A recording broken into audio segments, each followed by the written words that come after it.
Okay, I have here another integral today from the MIT Integration Bee 2017, number 13. We have the integral from 0 to infinity, tangent of x, e to the x dx. Okay, so to get started with this, the first thing I'm going to do is I just want to write tangent of x, but I want to write it in terms of exponentials. So with the definition of that, this can be written as e to the x minus e to the minus x over e to the x plus e minus x. So then we'll still have this other e to the x in the denominator. So let's write it like this. I'll write it as 1 over e to the x dx here.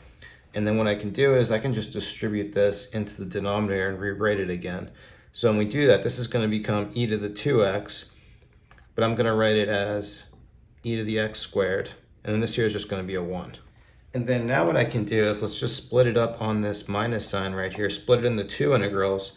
And that way, for each of them, we can do a u substitution, substituting for e to the x. Or I think this one's going to be a little different, but let's first split up this into two integrals. And like this, we have two really similar integrals. On both of them, what I want to do is just a u substitution. This one's a little more straightforward. So I'm going to, over here, I'll set my u equal e to the x. Take a derivative, then du is going to be e to the x dx. And we have this right here, we have our du right here. So this is going to work nice over here. And then over here on the right, I'm going to do this a little different just because we have a minus sign here in the numerator. So let's do this substitution as u equal to e minus x. Du is going to be minus e minus x, taking the derivative. And that's nice because all this right here, this is going to be our...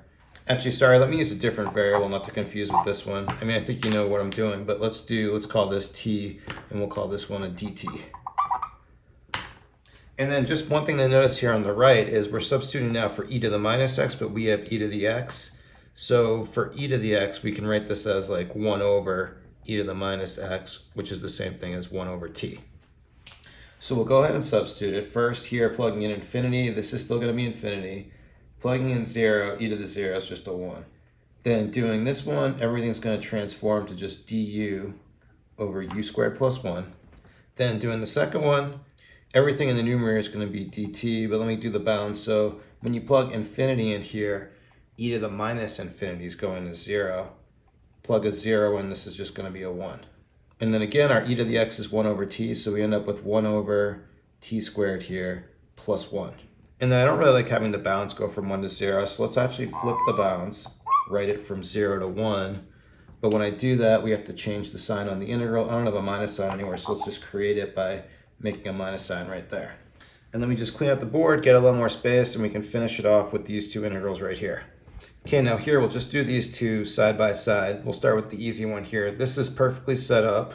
1 over u squared plus 1. This is just going to be arctan. So what we have here is just going to be arctan of u evaluated from 1 to infinity. Over here, I kind of need to clean this up a little first. What we can do is, I don't really like 1 over t squared, so let's multiply in a t squared numerator and denominator. When I do this, what's going to happen, we end up now with t squared in the numerator. Then in the denominator, like t squared times 1 is going to be a t squared, just changing the order. And this here, t squared times this is just going to be a 1. Now for this one here, the way I want to do it is if I just add in a 1, that's nice because we created an integral that's just 1 because everything's going to cancel. But I don't want to change it, so I'm going to subtract a 1. And then what I can do with this minus 1 is let's use it to create a separate integral. We'll have minus 1 in this one, but times minus is going to be a plus. And so for this new integral here that we created, we're going to have 0 to 1. This becomes just a positive 1 dt over t squared plus 1. But then we can cancel everything here. This is just a 1 that we're integrating. Then let's see if we can kind of evaluate everything together. Because now everything's easy. We can plug in arctan at infinity is going to be pi over 2 minus arctan at 1, that's just going to be pi over 4. Here, integrating 1, let's write it out. So this is just going to be a t evaluated from 0 to 1, but clearly this is just going to be 1. And then for this last one, integral dt over t squared plus 1, that's the same thing we just did. So that's just going to be our arctan integral evaluated from 0 to 1. Then let's see if we can evaluate everything. We have pi over 2 minus pi over 4. Again, the 0 is just 0. This is going to become a minus 1. Here, arctan at 1 is going to be a plus pi over 4. Arctan at 0, that's just 0. Here, pi over 4 minus pi over 4, that's just 0. That goes away. All we got left is this and this. So for my final solution of this, we just have pi over 2 minus 1. Okay, there you go. Good problem today, MIT 2017. Thanks everyone for watching. Have a good day.